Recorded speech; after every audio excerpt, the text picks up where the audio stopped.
오후에 예배 나오신 여러분을 환영하고 축복합니다. 우리 옆에 있는 분들과 이렇게 인사해 보실까요? 함께 예배함이 기쁨입니다. 함께 예배함이 기쁨입니다. 오늘 이 시간은 우리의 힘과 능력 되시는 우리 하나님 앞에 우리 영광의 박수 올려드리시며 함께 찬양하며 나아가시겠습니다. 할렐루야!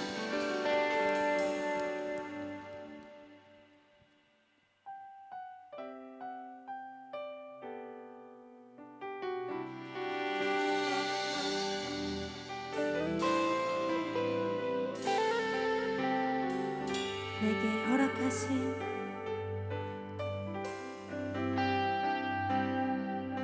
내게 허락하신 시련을 통해 나의 믿음 더욱 강하게 자라나고 험한 산과 골짜기 지나는 동안 주께 더 가까이 나를 이끄시네. 내가 겪는 시험이 어렵고 힘겨워도 내 주님보다 크지 않네. 내 앞에 바다가 갈라지지 않으면 주가 나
우리에게 힘주시고 새날 주시는 그 주님 앞에 우리 목소리로 찬양하며 나아갑시다. 주 이름 찬양, 주 이름 찬양. 동요의 강물을 흐르는 고요한 땅에 살 때에 주님 찬양해. 주 이름 찬양, 주 이름 찬양. 거칠은 광야와 같은 길 걸어갈 때도 주님 찬양해. 모든 축복 주신 주님 찬양하리. 어두운 날이 다가와도 난 외치리. 주의 이름을 찬양해. 주의 이름을, 주의 이름을 찬양해. 영화로운 주 이름 찬양. 다시 한번 주 이름 찬양, 주 이름 찬양. 이사이 나를 비추고 만물이 새롭게 될 때 주님 찬양. 주 이름 찬양, 주 이름 찬양. 하늘이 험할지라도 고통이 따를지라도 주님 찬양. 모든 축복 주신 주님, 모든 축복 주신 주님 찬양하리. 어두운 날이 다가와도 나 외치리. 주의 이름을 찬양해. 주의 이름을, 주의 이름을 찬양해. 영화로운 주 이름, 주 이름 찬양해. 주의 이름을 찬양해. 주의 이름을, 주의 이름을 찬양해.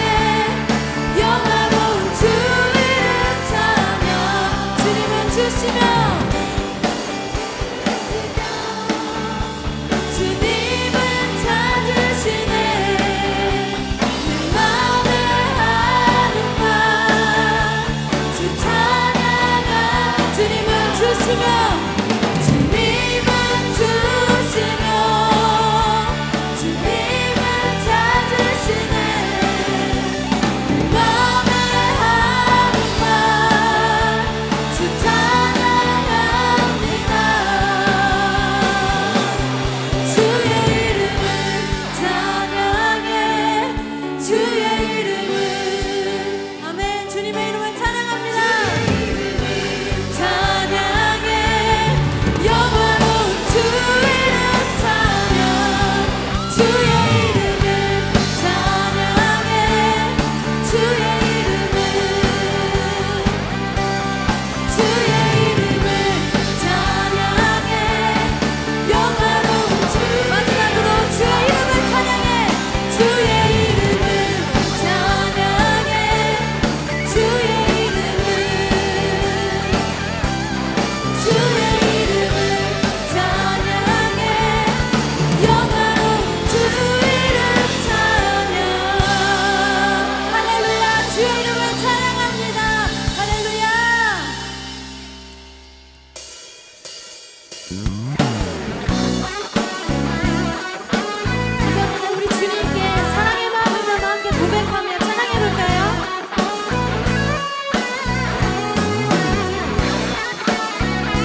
고백합시다. 할렐루야.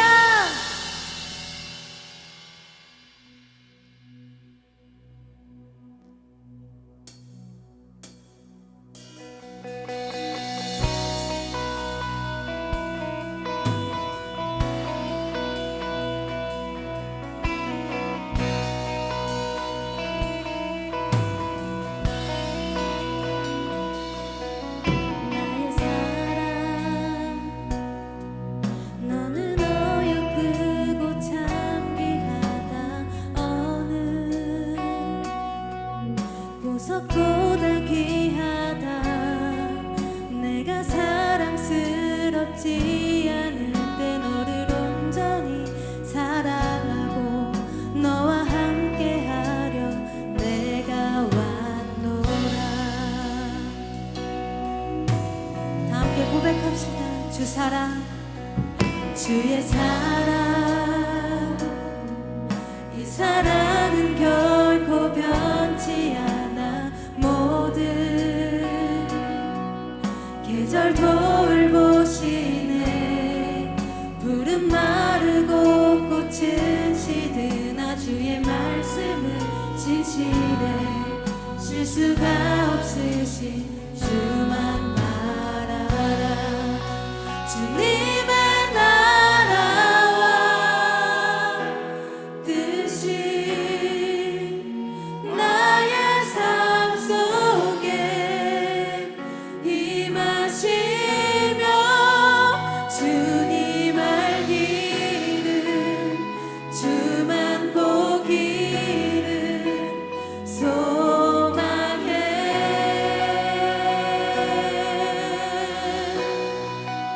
거룩히 살아가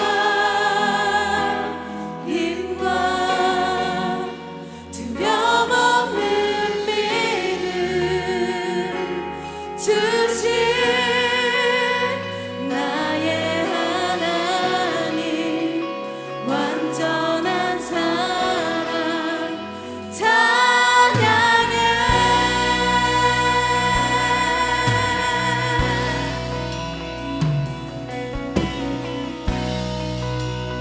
우리 처음부터 고백합시다. 나의 사랑 나의 사랑 너는 어여쁘고 참 귀하다. 어느 보석보다 귀하다.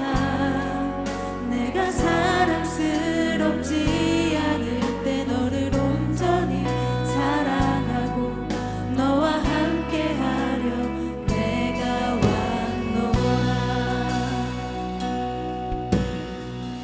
주의 사랑 주의 사랑 이 사랑은 결코 변치 않아. 모든 계절 돌보시네. 푸른 마르고 꽃은 시드나 주의 말씀은 진실해. 실수가 없으신 주만 바라라. 주님의 나라와 뜻이 나의 삶 속에 임하시며 주님 알기를 주만 보기를 소망해.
버티게 하여 주시옵소서. 매일 성령 하나님을 의지하여 선한 싸움을 싸우고 승리하는 삶을 살도록 주여 인도하여 주시옵소서. 우리 다 함께 주님의 이름 부르짖고 다 함께 기도하시겠습니다. 주여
역사하여 주셔서 이 시간 성령으로 충만하게 하시는 그대를 구하고 나갑니다.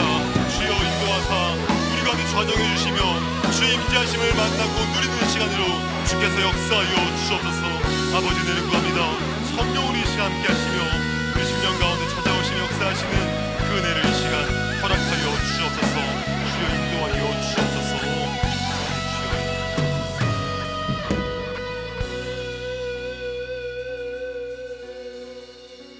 사랑하는 아버지 감사합니다.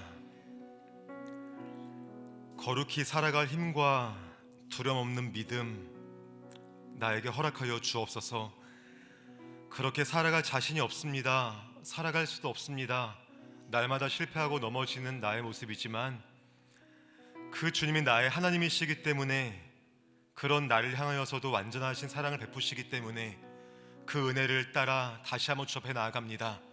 이 시간 성령으로 나에게 임재해 주시고 또한 주의 말씀 앞에 나의 영혼이 반응하도록 도와주시고 혹여라도 그 말씀과 멀어져 있던 나의 삶이 있다면 다시금 주의 말씀으로 한 걸음 나아갈 수 있는 믿음의 결단과 도우심이 있도록 이 시간 역사하여 주옵소서. 함께 하실 주님을 기대하며 예수님의 이름으로 기도합니다. 아멘. 함께 말씀 보겠습니다. 우리 디모데전서 1장 18절로 20절까지 말씀 함께 보겠습니다.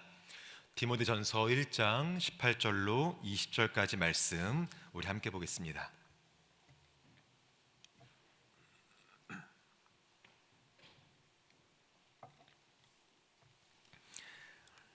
우리 한 목소리로 말씀 봉독하겠습니다.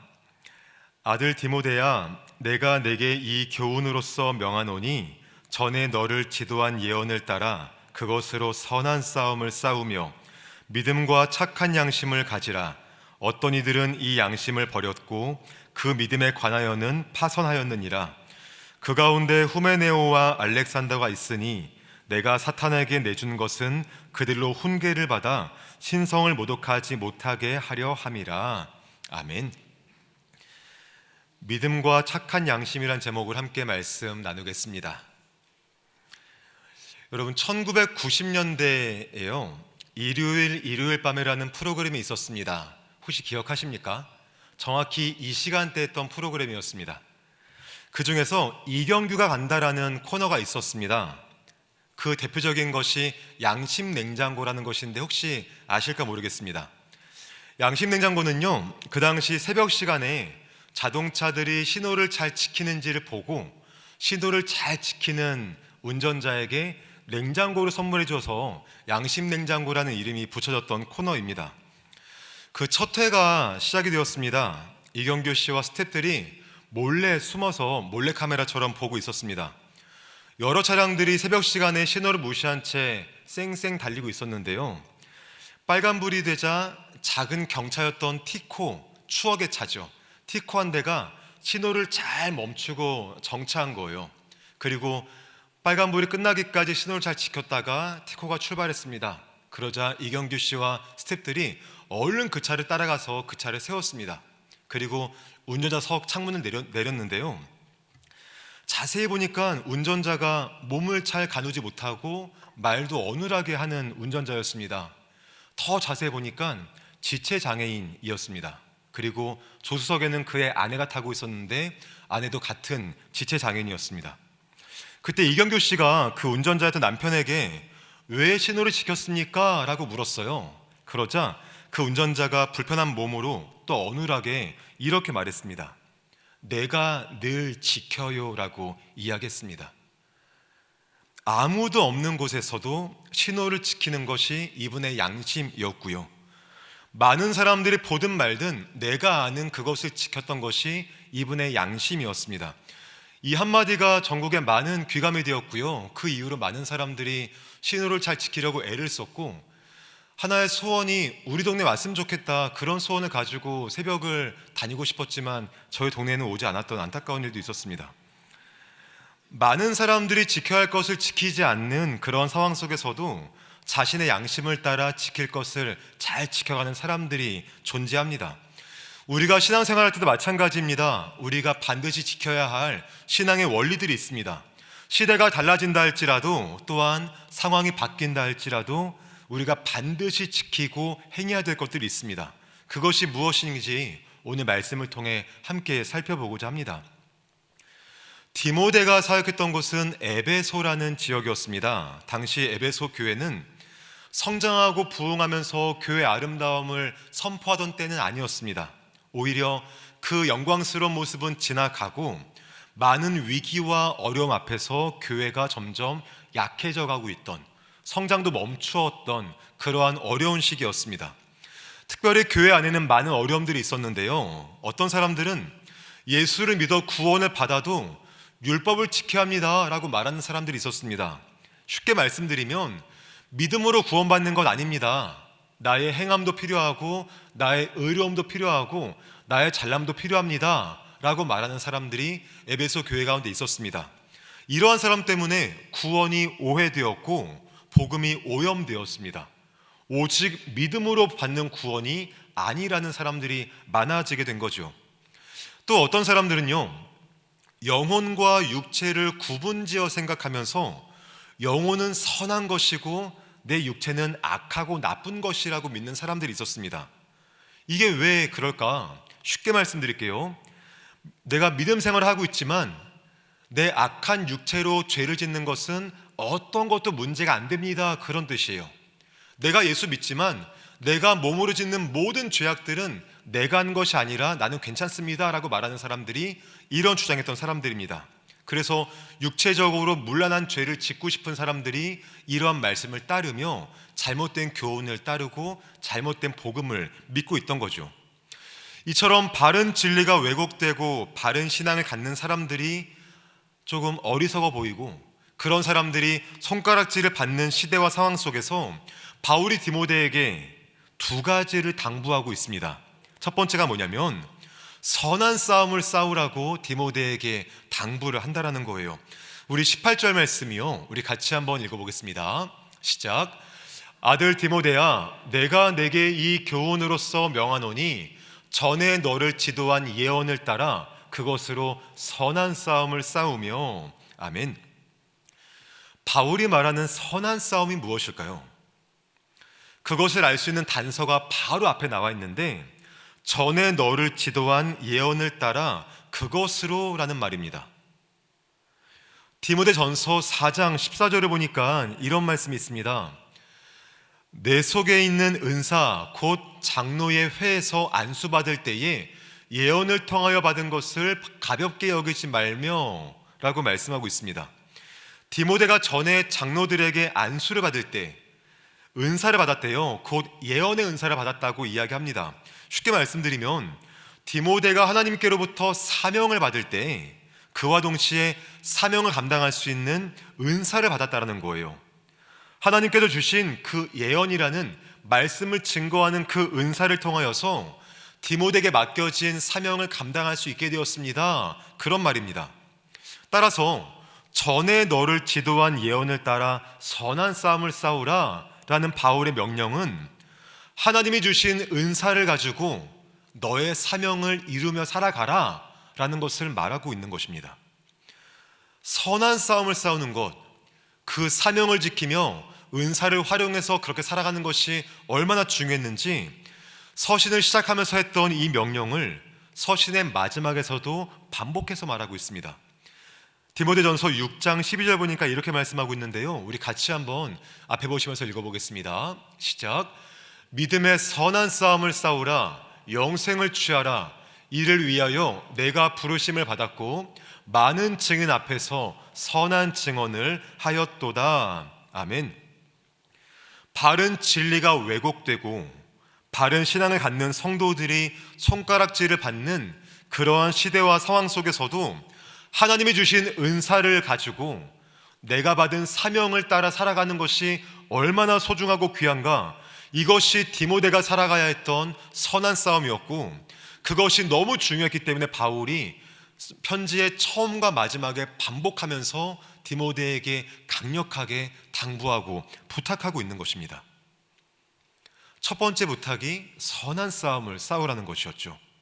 두 번째 말하는 것이 있습니다. 그것은 믿음과 착한 양심을 가지라 라는 것입니다. 우리 19절 말씀 우리 한 번 더 같이 읽어보겠습니다. 시작. 믿음과 착한 양심을 가지라. 어떤 이들은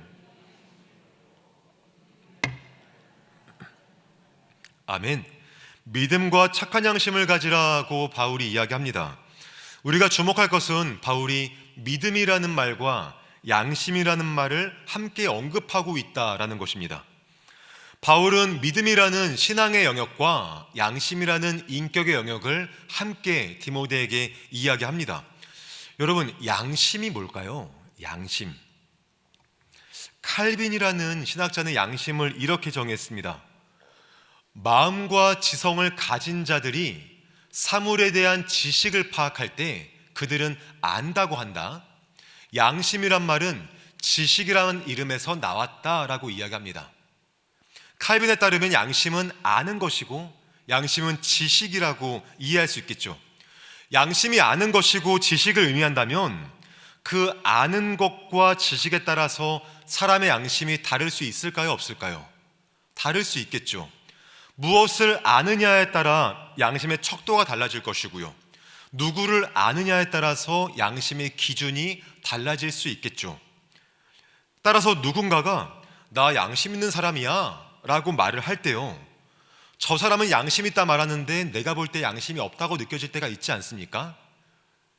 저 사람은 나 양심대로 했습니다 라고 말하겠지만 내가 볼 때는 양심대로 안 한 것 같을 때가 있지 않습니까? 왜 그럴까요? 각자가 아는 기준이 달라서 그래요.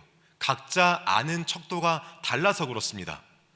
그 결과 개인마다 양심의 기준과 양심의 행함이 다를 수밖에 없는 거죠. 양심에 대해 또 하나 생각해 볼게요. 주님은 나의 최고봉이라는 책을 쓴 오스왈드 챔버스라는 사람이 있습니다. 이 사람이 양심을 이렇게 정했는데요, 양심은 내가 아는 최상의 것에 마음에 초점을 두는 기능으로서 사람마다 양심은 다르게 나타날 수 있습니다. 또한 양심은 영혼의 눈으로서 하나님을 향하거나 스스로 최상이라고 간주하는 것을 행합니다 라고 이야기했습니다. 양심은 내가 아는 최상의 것에 마음의 초점을 두는 것이 양심이라고 이야기합니다. 그리스도인들의 양심과 비그리스도인들의 양심의 차이점이 있다면 바로 이것이에요. 비그리스도인들은 자신이 원하는 것, 자신을 최고로 만들어주는 것에 마음의 초점을 두며 살아갑니다. 그리고 그것이 그 사람들의 양심이 되고 양심의 기준이 됩니다. 하지만 그리스도인은 다르죠. 그리스도인들이 아는 최고의 것, 즉 나의 최고의 존재이신 하나님께만 마음의 초점을 두기 때문에 하나님이 나의 양심의 기준이 되는 것이고 그분의 말씀이 나의 양심의 척도가 되는 것이고, 그분의 뜻과 다를 때 우리는 양심의 가책을 느끼는 것, 이것이 모든 성도가 가지고 있는 양심의 기능인 것을 우리가 기억할 수 있다는 거예요. 바울이 믿음과 양심을 함께 언급하는 이유가 바로 여기 있습니다. 사람의 양심은 믿음과 함께 이해해야지만이 바르게 이해할 수 있기 때문에 그래요. 믿음과 동떨어진 양심은 그 양심이 순기능을 할 수 없기 때문에 바울은 양심과 그 믿음을 함께 언급하고 있는 것입니다.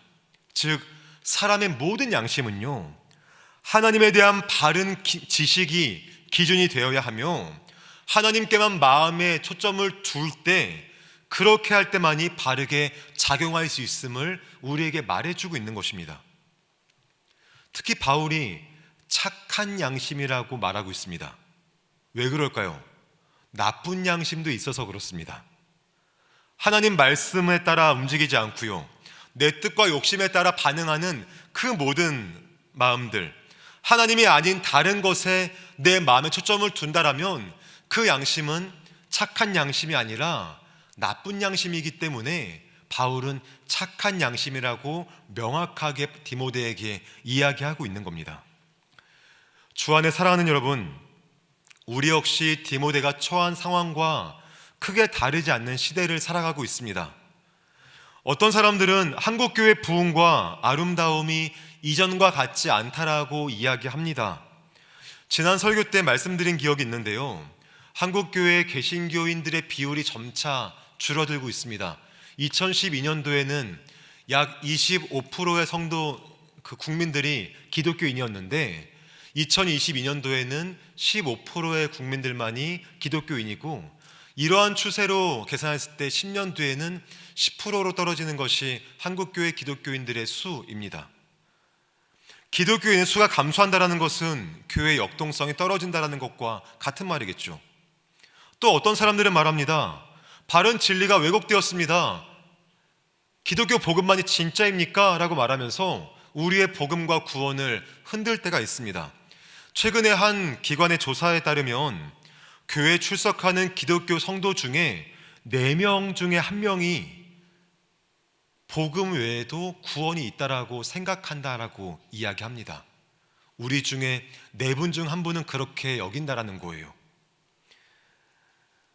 특히 교회에 나오지 않는 흔히 말하는 가난한 성도 있지 않습니까? 그들을 봤을 때는 3명 중에 2명꼴로 교회 외에도, 성경 외에도 구원이 있습니다 라고 말하는 사람들이 존재한다라는 거예요. 구원에 관한 기독교인들의 믿음이 약해진다라는 것은 성도 개개인의 거룩함이 약화되는 것과 같다라는 거죠.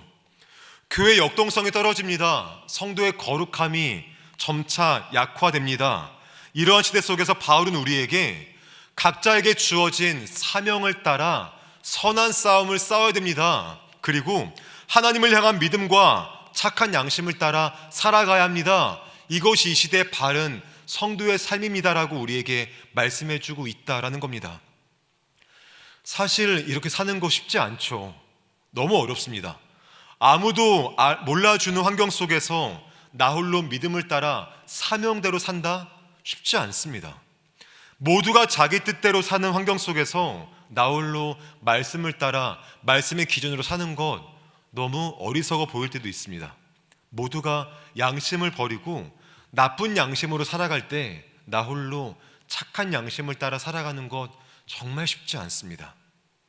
하지만 그럼에도 불구하고 바울은 우리에게 말하기를, 그렇지만 그럼에도 불구하고 사명을 따라 믿음과 착한 양심을 따라 살아가야 한다라고 우리에게 말씀해주고 있습니다. 왜냐하면 나를 구원하신 예수님이 우리 안에 살아계시기 때문입니다.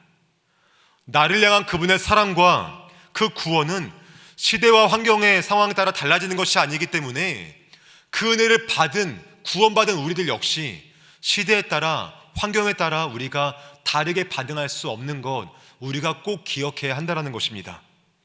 주 안에 사랑하는 여러분, 우리 한 주간 동안에 우리 각자 일상에서 살아가실 것입니다. 비록 그 삶의 자리가 녹록지 않다 할지라도 나에게 허락하신 그 사명을 따라 선한 싸움을 감당할 수 있는 저와 여러분 되시기를 주의 이름으로 축복합니다. 또한 그 상황 가운데 하나님을 향한 믿음과 착한 양심을 따라 많은 사람들이 그 양심을 버린다 할지라도 나는 그 믿음을 따라, 착한 양심을 따라 성도답게 살아갈 수 있는 믿음의 역사가 우리 모든 심령과 일상 가운데 충만한 우리 모두가 되시기를 주의 이름으로 축원합니다. 바울은 이러한 삶이 얼마나 중요한지, 또한 얼마나 어려운지를 말하면서 두 사람을 예로 들고 있습니다. 우리 19절과 20절 말씀이요, 우리 함께 읽어보겠습니다. 시작. 믿음과 착한 양심을 가지라. 어떤 이들은 이 양심을 버렸고 그 믿음에 관하여는 파선하였느니라. 그 가운데 후메네오와 알렉산더가 있으니 내가 사탄에게 내준 것은 그들로 훈계를 받아 신성을 모독하지 못하게 하려 함이라. 아멘. 19절을 보시면은 양심을 버렸고 라고 말씀을 해요. 여기에 버렸다라는 말을 조금 더 연구해 보니까 내 의지를 가지고 거부했습니다, 그런 뜻입니다. 내가 계속해서 밀어내고 싫어합니다, 그런 뜻이에요. 단순히 부주의함으로 실수한 게 아니라 의지를 가지고 계속해서 내가 그것들을 밀어냈다라는 거예요. 고의적으로 악의적으로 착한 양심을 거부했다라는 겁니다. 또한 파선했다라는 말이 있죠. 파선하다, 말 그대로 배가 난파한 겁니다. 즉 배가 부서져 바다에 가라앉은 것처럼 진리에 대하여 다시 회복할 수 없을 정도의 그 모든 마음과 신앙이 바다 아래로 가라앉은 상태를 말하고 있는 거예요. 바울은 고의적으로 착한 양심을 거부하고 진리에 대한 믿음을 완전히 떠난 사람들로 두 사람을 소개하고 있는데요. 바로 후메네오와 알렉산더입니다. 여러분, 알렉산더가 어떤 사람일까요? 성경에 알렉산더라는 이름이 한 5번 나오는데 디모데 후서를 보니까 이렇게 말씀해요. 4장 14절인데요. 구리세공업자 알렉산더가 내게 해를 많이 입혔음에 주께서 그 행한 대로 그에게 갚으시리니 라고 말씀하고 있습니다. 학자들이 이 알렉산더가 바로 그 사람일 것이라고 많이 추정을 하는데요. 성경이 말하기를 구리세공업자라고 말하고 있습니다. 여기에 주목할 필요가 있죠. 구리세공업자는요, 굴이나 철을 다루는 대장장이를 말합니다. 예수님 당시에 팔레스타인 지방에서 구리세공업자는 돈이 꽤나 있는 부유층에 속했던 사람이었습니다. 잘 살고 안정적이고 물질이 풍요로운 사람이었습니다. 이러한 모습에 비추어 볼 때 알렉산더가 착한 양심을 거부하고 진리에 대한 믿음에서 완전히 떠난 이유가 무엇일까? 많은 것들이 있겠지만 그 중에 하나가 재물에 대한 것이 아닐까라고 학자들이 그렇게 추정을 합니다. 알렉산더라는 사람이 처음에는 바울을 따라다니며 복음 전파에 함께 힘을 썼지만 결국은 믿음보다 재물에 더 마음을 빼앗겨서 그 마음 때문에 믿음과 양심을 버렸던 사람으로서 알렉산더를 우리에게 소개해주고 있다는 거죠. 그러면 후메네오는 어떤 사람일까요? 후메네오, 에베소 교회의 일원이었습니다. 교회에 굉장히 열심히 했던 사람이었습니다. 그런데 이 사람의 약함이 얼마나 심했든지 바울은 후메네오에 대하여서 내가 사탄에게 내어 주었다 라고 말하고 있습니다. 이 말은 무슨 말이냐면 교회의 권위로 이 사람을 출교시켰다, 그런 말입니다. 교회에 출입하지 못하도록 교회 공동체에서 제명시켰다라는 거예요. 에베소 교회가 왜 후메네오를 출교시켰을까요? 디모데 후서 2장 17절 18절 보니까 그 이유를 말해주는데요. 우리 함께 읽어보겠습니다. 시작. 그들의 말은 악성 종양이 퍼져나감과 같은데 그 중에 후메네오와 빌레도가 있느니라. 진리에 관하여는 그들이 그릇되었도다. 부활이 이미 지나갔다 하므로 어떤 사람들의 믿음을 무너뜨리느니라. 아멘. 서두에 에베소 교회가 겪었던 어려움을 말씀드렸는데 그 중에 영혼과 육체를 구분짓는 사람들 말씀드렸습니다. 영혼은 선하고 육체는 악하기 때문에 내가 마음껏 죄를 지어도 나는 상관없다라고 말하는 사람들이었습니다. 육체가 악하니까 예수님이 몸으로 부활하신 것을 그 사람들은 인정할 수 없는 거예요. 그래서 부활이 없다, 부활은 끝났다라고 말했던 겁니다. 그 사람이 바로 후메네오였던 거죠. 부활은 이미 지나갔습니다. 육체가 약하기 때문에 더 이상 예수의 몸의 부활은 없습니다 라고 말하며 다른 사람들의 바른 믿음을 무너뜨리고 끌어내렸던 것이 후메네오였습니다. 처음에는 바른 신앙으로 살았겠죠. 하지만 그 믿음이 깊이 뿌리내리지 못한 채 바른 말씀에 대한 갈급함보다는 잘못된 관심과 그릇된 호기심 때문에, 그리고 육체의 쾌락을 사랑하는 그 마음 때문에 양심과 착한 믿음을 떠나서 그 믿음을 버렸던 것, 그렇게 파손되었던 것이 후메네오였음을 우리에게 말해주고 있습니다. 근데 굉장히 무서운 점이 있습니다. 바울이 오늘 편지를 쓰고요, 2년 뒤인 주후 67년경쯤에 바울이 로마 감옥에서 순교하기 직전에 디모데에게 한 번 더 편지를 씁니다. 그것이 디모데 후서예요. 그 디모데 후서를 보니까 후메네오의 이름이 다시금 언급되었다라는 것이요, 우리가 방금 읽었던 그 말씀처럼요.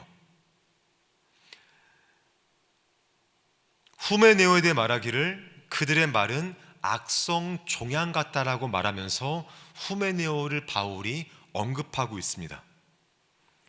여전히 교회 안에 망령되고 헛된 말을 하는 사람들이 많이 있었는데 그 중에 후메네오를 말하면서 그가 교회 공동체 가운데 악성 종양 같은 존재였다라고 바울이 디모데에게 이야기하고 있다는 거예요. 무슨 말일까요?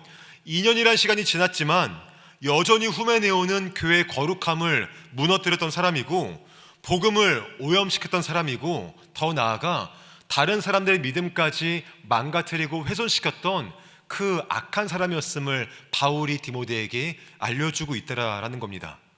그뿐 아니라 후메네오 때문에 다른 사람들까지도 진리를 떠나 잘못된 가르침에 속아 믿음을 저버린 사람들이 많이 생겼음을 디모데에게 말해주고 있습니다.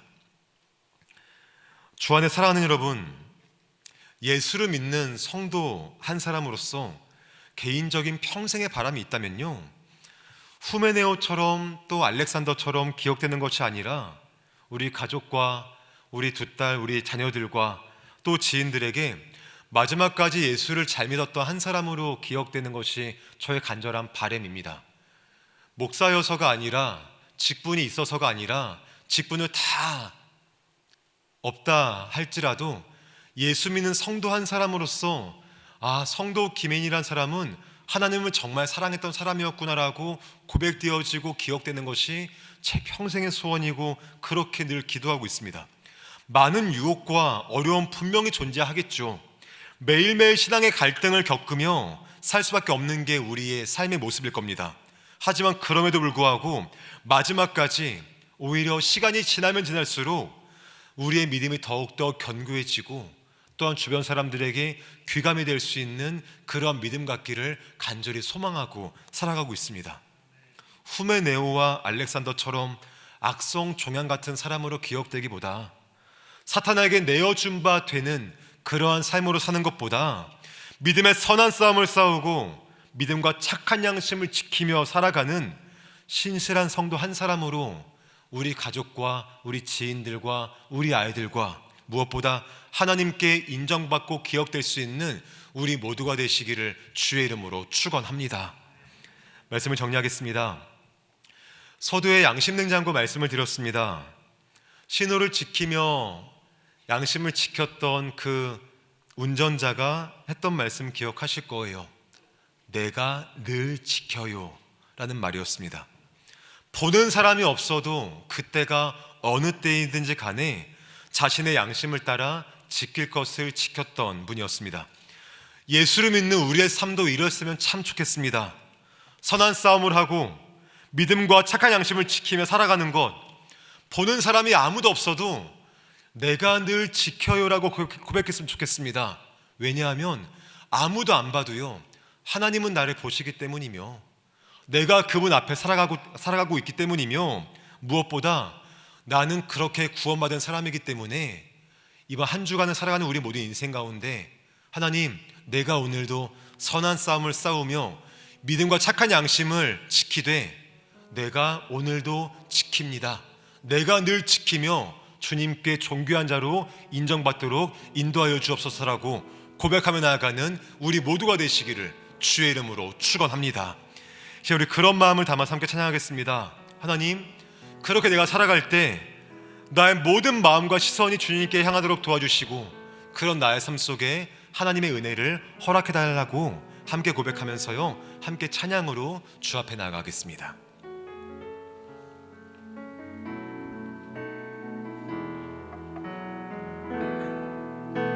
내게로부터 눈을 들어 주를 보기 시작할 때 주의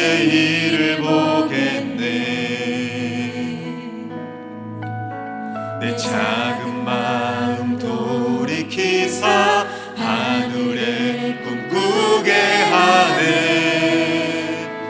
주님을 볼 때 모든 시선을 주님께 드리고 살아계신 하나님을 느낄 때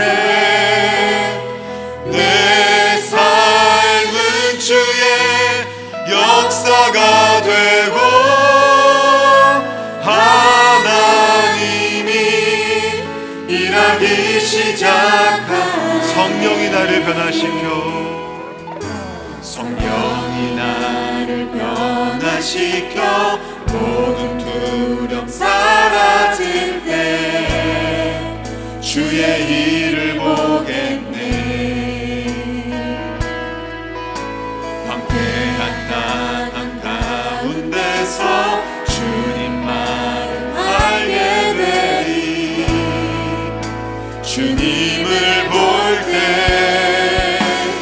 모든 시선을 주님께 드리고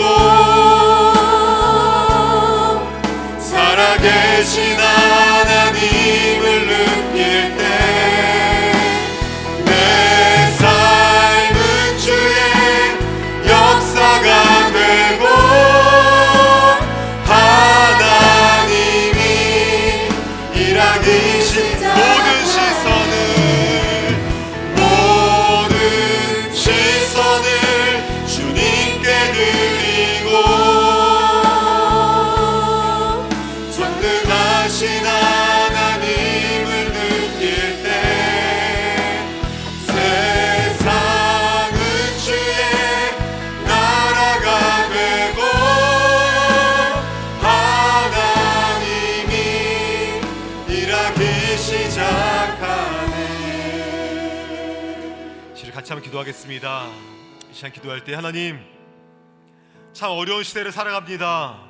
하지만 그 가운데 선한 싸움을 싸울 수 있는 믿음의 담대함도 주시고 믿음과 착한 양심을 지키며 살아갈 수 있는 믿음의 넉넉함도 나에게 허락하셔서 나의 모든 일상 가운데 하나님만을 주인으로 모시는 귀한 삶을 살아가며 무엇보다 많은 사람들에게 특별히 하나님께 바른 성도로 인정받으며 그렇게 기억될 수 있는 믿음의 역사가 나의 모든 삶과 일상 속에 주만 임하도록 인도하여 주옵소서라고 이 시간 주여 한번 부르짖고 함께 기도하겠습니다. 주님 찾습니다. 주여 아버지 내를 구합니다. 한 나의 일상 가운데에 선한 싸움을 싸울 수 있는 은혜를 허락하여 주셔서 나에게 허락하신 사명을 또한 지키며 살기 위하여서 나에게 주신 많은 은사를 또한 활용하며 우리 아버지의 영광과 권능을 선포할 수 있는 믿음의 역사가 나의 삶에 충만히 임하도록 아버지 인도하시고 역사하여 주셔서 주님 그 귀한 싸움을 싸우며 무엇보다 주의 말씀을 따라 그 믿음과 착한 양심을 지키며 살 수 있는 나의 삶으로 주여 인도하여 주셔서 하나님 나의 가장 귀한 우리 아버지께만 나의 모든 마음을 두며 우리 아버지를 아는 지식으로 충만한 나의 모든 양심이 되어서 우리 아버지 더 깊게 알며 바르게 알며 더 바르게 인식하며 나아가기에 나의 모든 삶을 통하여서 우리 아버지의 영광과 그 능력이 더욱더 존귀하게 선포되는 나의 모든 삶을 인도해주시고 그 역사하심을 따라 주의 은혜를 또한 바라볼 수 있는 나의 모든 삶을 인도하시고 함께하여 주옵소서. 주님 한 주간 나의 모든 삶의 일상들이 녹록지가 않습니다. 많이 두렵고 어렵고 내려를 피하고 싶은 나의 모든 어려움이 있다 할지라도 하나님 간절히 은혜를 구하오니 성령으로 충만케 인도하사 나의 모든 삶과 일상들이 성령으로 충만케 하시며 또한 주의 도우심 아래 살아갈 수 있는 믿음의 역사가 충만히 만으로 인도하시고 함께하여 주옵소서. 우리 한 가지만 더 기도하겠습니다. 하나님 이러한 삶이 나에게 임하는 것을 넘어서 우리 아이들에게 임하도록 주여 인도하여 주옵소서. 우리 아이들이 부모인 나보다 더 예수를 잘 믿는 그 은혜가 있도록 도와주시고 그 믿음과 은혜를 따라 살아갈 때에 후메네오와 알렉산더처럼 살지 않게 하시고 바울처럼 디모데처럼 우리 아버지께 인정받고 쓰임받는 믿음의 아이들로서 우리 모든 자녀들이 우리 아버지께 인정받도록 인도하여 주옵소서라고 우리 아이들을 주께 올려드리며 다시 한 번 더 주여 한번 부르짖고 함께 기도하겠습니다. 주님 찾습니다. 주여, 하나님 은혜를 구합니다. 우리 모든 아이들과 자녀들이 바울과 디모데처럼 쓰임받도록 인도하여 주옵소서. 하나님을 사랑하며 바른 진리에 서며 또한 바른 말씀을 귀하게 받아들이는 그 귀한 모습을 통하여서 예수 믿기 어려운 이 시대를 살아가지만 부모인 우리보다 더 예수를 잘 믿고 더 주님을 존귀히 여기며 그 모든 신령 가운데 예수를 가득 채워갖고 나아가는 우리 모든 아이들로 쓰임받도록 인도하시고 함께하여 주옵소서. 주님, 후메네오와 알렉산더처럼 쓰임받지 않도록 주여 도와주시고 우리 아버지께 귀하게 인정받으며 존귀하게 더욱더 여김받으며 우리 아버지 더욱더 사랑하며 그 귀한 믿음으로 살아내는 우리 모든 아이들을 쓰임받도록 아버지 인도하시고 역사하여 주옵소서. 아버지들을 구합니다. 아버지들을 구합니다. 성령으로 중요하게 인도하여 주옵소서. 아버지 그 우리 모든 아이들을 위하여서 부모님 우리가 더욱더 기도하며 눈물로 헌신하도록 도와주시고 그 귀한 역사가 아버지 우리 가정 안에 온 가문 안에 충만히 마도록 주의 인도하시고 은혜를 더하여 주옵소서. 주여 함께하여 주옵소서.